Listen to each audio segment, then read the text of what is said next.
এখন নামাজ যে পড়াবে ইমাম, ইমামতে কুবরা, ইমামতে সুগরা, এই জায়গায় আবার বিরাট ব্যাপার আছে। ইমামতে কুবরা হলো রসুল, খলিফা, খেলাফত প্রাপ্ত ওয়ারাসাতুল আম্বিয়া নায়েব রাসূল, ইসলামিক রাষ্ট্রের রাষ্ট্রপ্রধান, ইসলামিক রাষ্ট্রের বিচারপতি। এই পাঁচটা হলো ইমামতে কুবরা। ইনাদের ইমামতিতে নামাজ পড়বে সবাই, ওনাদের অধীনস্থ। আর ইমামতে সুগরা হলো নির্দিষ্ট মসজিদের ইমাম, যেন আমাদের মসজিদের ইমাম, আপনাদের মসজিদের ইমাম। যখন ইমামতে কুবরা ইমামতে সুগরার কাছে যাবে, তখন ইমামতে সুগরার ইমামতি রহিত হয়ে যায়। তখন ইমামতি কুবরা যদি ইমামতে সুগরার পিছে মহাওজর নামাজ পড়ে, তাহলে তার নামাজের সমস্যা হয়ে যায়। কারণ মাসলার মধ্যে আছে ইমামের নামাজ শুদ্ধ অশুদ্ধ, বাতিল, ফাসেদ, মাকরু হইলে মুক্তাদিদের নামাজ শুদ্ধ অশুদ্ধ, বাতিল, ফাসেদ, মাকরু হবে। তাহলে জমানার ইমামতে কুবরা যাদের দিয়ে নামাজ পড়াবে, তার নামাজ না হইলে, ফাসেদ হইলে, জমানার ইমামের নামাজ কি হবে? অশুদ্ধ হয়ে যাবে। আর মাকরু হইলে সওয়াব পাবে না।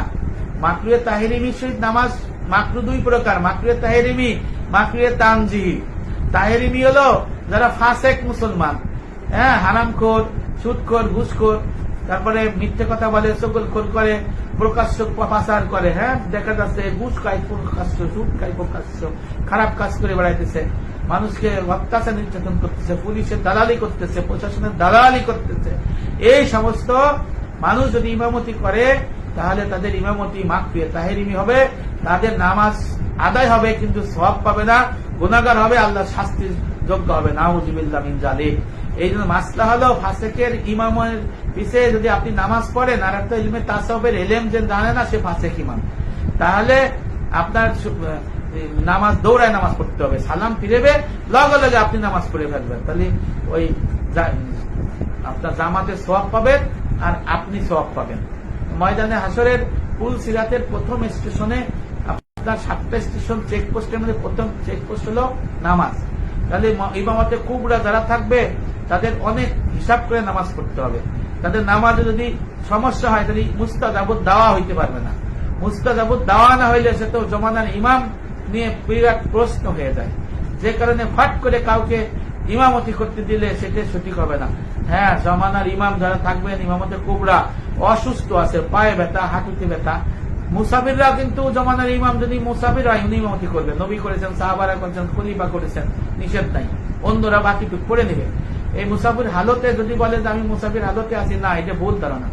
নবী ইসলাম করেছেন সবসময়, নবী ইসলাম সবসময় ইমামতি করেছেন। ইমামতি কুবরা নবী ইসলাম ছিলেন, উনি কয়েক ওক্তবাদে নিজে ইমামতি করছেন। কারণ ইমামতের লক্ষণ, ইমামতি যিনি করবেন তিনি খেলাফতের দাবিদার হন।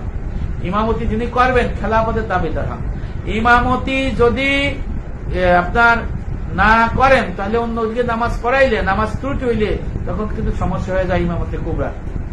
এই জন্য ইমামতে কুবরার হিসাবটাও ওরকম হবে।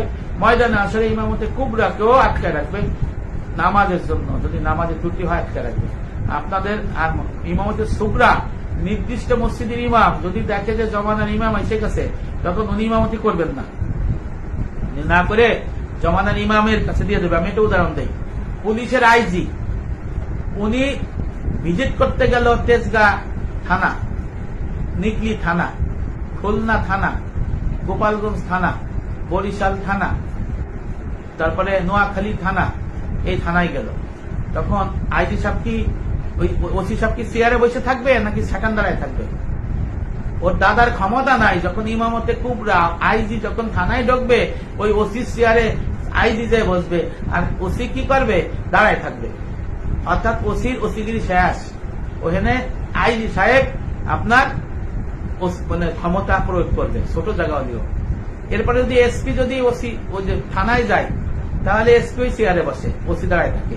ডিআইজি যদি এসপির অফিসে বসে আসে, তাহলে এসপি চেয়ারে ডিআইজি বসে। আইজি যদি ডিআইজির অফিসে আসে, ওই ডিআইজি চেয়ারে আইজি বসে।